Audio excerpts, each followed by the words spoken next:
Yo les gens, c'est CHP. Aujourd'hui je vous fais une petite vidéo parce que j'ai fini la saison 1 de la série Validé il y a un jour ou deux et faut qu'on parle. Puis vous aussi, hein, on va pas se mentir, hein, je vous vois sur les internets, quoi mais comment ça se fait? Bon, on va parler un peu de tout ça.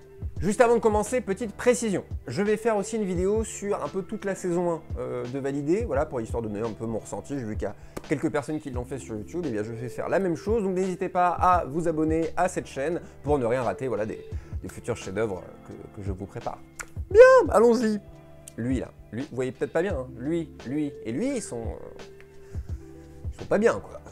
Pour commencer, je vous propose qu'on se fasse un petit rappel de cette fin de saison 1, histoire que tout le monde ait les bons, voilà, que tout le monde soit au même diapason un peu sur cette histoire. Alors qu'il venait de se faire kidnapper, le rappeur Apache débarque sur la scène de son premier zénith en compagnie, à la surprise générale, du rappeur Mastar avec qui il était en froid jusque-là. On peut dire en froid, là, on peut dire...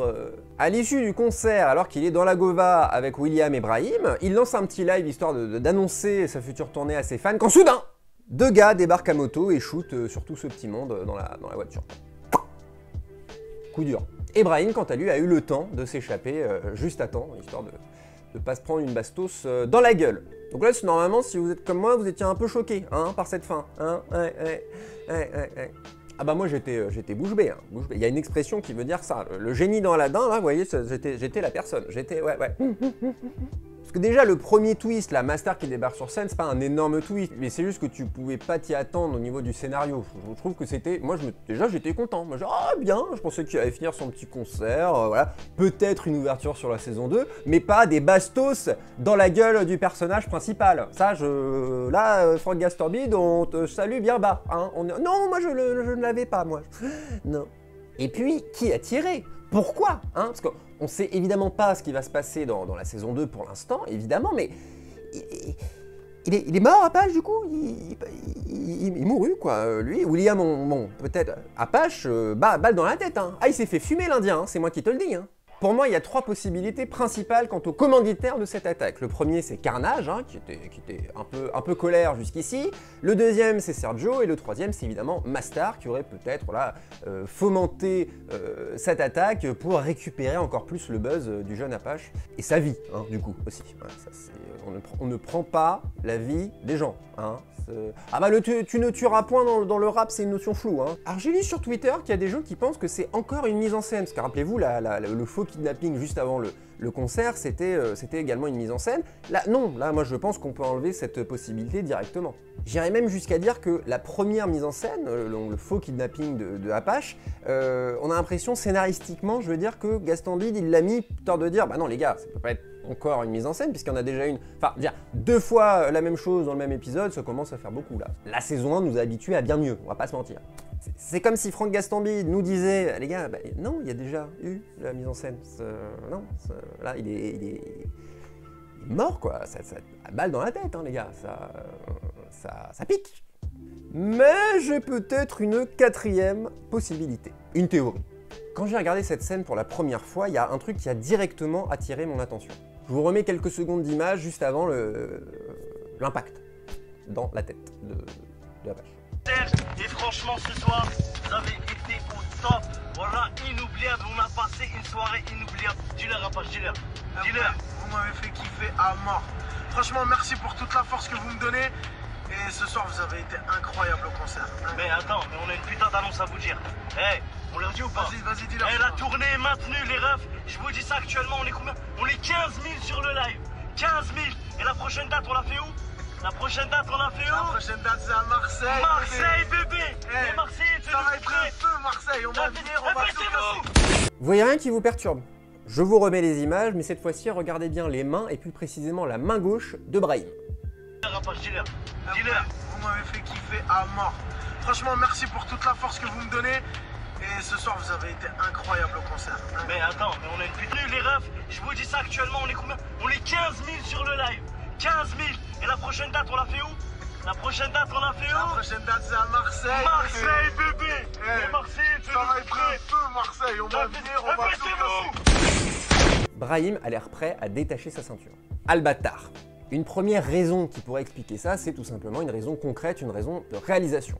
Je pense que les acteurs se sont mis un peu la pression parce qu'ils se sont dit qu'il y aurait probablement pas beaucoup de possibilités de refaire la prise, parce qu'il y a un pare-brise qui vole, il y a du sang, il y a tout ça, donc ça fait beaucoup. Donc là, Brahim Belloul, l'acteur cette fois-ci, s'est dit « faut pas que je rate la chorégraphie, parce que sinon je vais tout foutre en l'air, ça va être un bordel ». Deuxième argument pour Attic cette fois-ci, on voit que sa première réaction quand il y a le premier coup de feu, c'est de se jeter derrière le siège passager. Et puis on voit qu'il farfouille un truc derrière le siège, donc à mon avis c'est tout simplement qu'il se met une poche de sang sur la partie gauche de son visage. La preuve c'est la manière hyper verticale qu'il a de se relever, et puis surtout hyper de profil quoi, qui se relève comme ça, donc à mon avis c'est tout simplement parce que de ce côté-là il y a une poche de sang qui est prête à exploser, hein, on l'avait. Ou alors, ma théorie, c'est l'objet de cette vidéo, peut-être que Brahim, le personnage cette fois-ci, savait qu'il y avait deux gars qui allaient débarquer à moto pour shooter un peu tout le monde et qu'il allait falloir se barrer le plus vite possible. Je vais même vous dire un truc, quand j'ai regardé pour la première fois cette scène, ayant remarqué qu'il trifouille un truc avec ses mains, la première chose que je me suis dit, c'est putain, Brahim, en fait, c'est un traître. C'est après que je me suis dit, ah, peut-être que non, c'est la scène qui machin, voilà.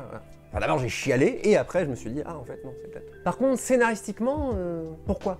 Là, c'est vraiment une partie où vous pouvez m'aider. Ah, parce qu'en gros, Brahim, dans Validé, c'est ce qu'on appelle un comic relief, un sidekick rigolo. Un comic relief, c'est genre Jar Jar Binks dans La Menace Fantôme, ou Simon Pegg dans Mission Impossible, Star Trek, tout ça, quoi. C'est un personnage qui est là pour faire des vannes.